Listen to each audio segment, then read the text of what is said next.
There is a story going on in Britain that is a genuinely bad story. A spy who he was a double agent. He was a Soviet spy, but he was a double agent.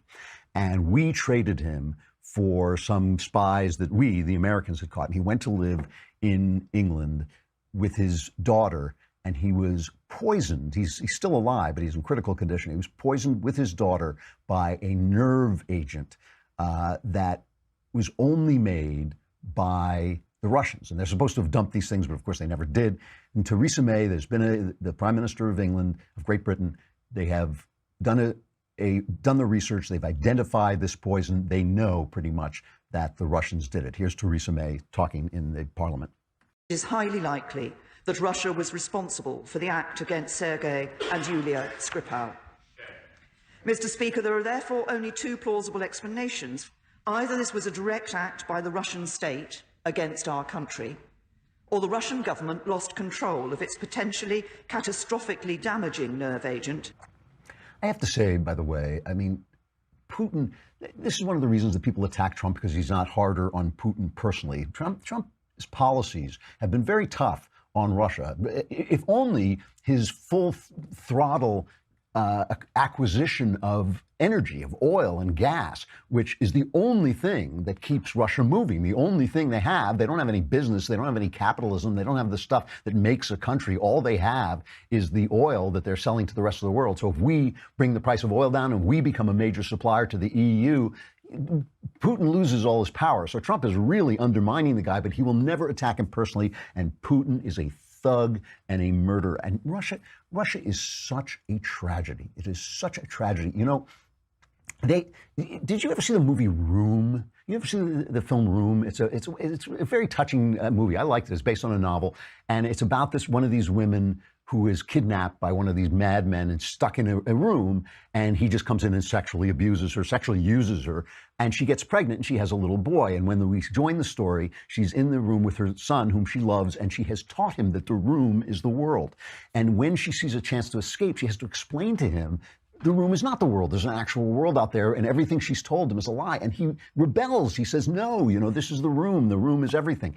That's Russia. That is Russia. They were surrounded by this philosophy. They were told that they were heroically going into the future with communism. It was bringing the new paradise. They had values. They knew what virtue was. Virtue was to support this vision. They knew why they were suffering, why they weren't getting materials. They knew why people were being killed by Stalin. It was also to support this vision. And then one day, boom, it fell apart, and it turned out the world is not the room. The world is not communism. Socialism doesn't work. Communism doesn't work. All the things that were taught were wrong. And you say to them, great, now you're free, you're out of the room. Well, in the movie, that might work. But in real life, people just felt as if the entire fabric of reality and morality had been stripped away from them. And so for a moment there, they looked like they were going to be free. There were some freedom fighters in the streets. Boris Yeltsin was just not the guy. He was a drunk, and he wasn't fully committed to the vision of a new democratic republic of Russia. He couldn't pull it off. Putin just moved in and he played his cards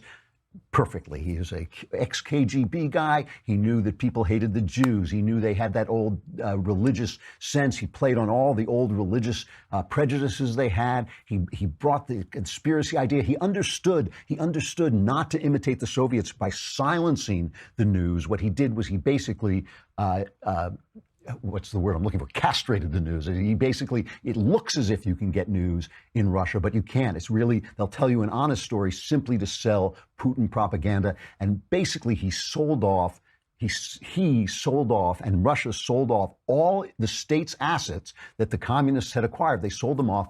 They auctioned them off to gangsters, and they gave them away. So now you have these Russian billionaires, these oligarchs, but everybody else is back where they were, basically, and they have no freedom, and Putin will reach out and kill you dead wherever you are. And that is what happened in Britain. It deserves the deepest condemnation.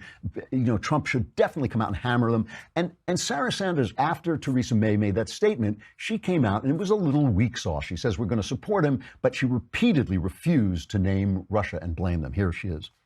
We've been monitoring the incident closely, take it very seriously. The use of a highly lethal nerve agent against UK citizens on UK soil is an outrage. The attack was reckless, indiscriminate, and irresponsible. We offer the fullest condemnation, and we extend our sympathy to the victims and their families and our support to the UK government. We stand by our closest ally in the special relationship that we have. So you're not saying that Russia was behind this? Right now, we are standing with our UK ally. I think they're still working through even some of the details of that. And we're going to continue to work with the UK, and we certainly stand with them throughout this process. Theresa May said it was either Russia using it themselves or that it had given its chemical weapons to a third party to murder a British citizen, the latter being highly unlikely given the nature of this weapon. So, like I just said, Zeke, we stand with our ally, and we certainly fully support them and are ready if we can be of any assistance to them. So Tillerson, so that was pretty weak because obviously the Brits have the Russians, or Theresa May would not be saying that out in Parliament. She said either they poisoned him or they've lost control of one of the most dangerous nerve agents on Earth. Tillerson said, I have full confidence in the UK's investigation and its assessment that Russia was likely responsible for the nerve agent attack. And we agree that those responsible, both those who committed the crime and those who ordered it, must face appropriately serious consequences.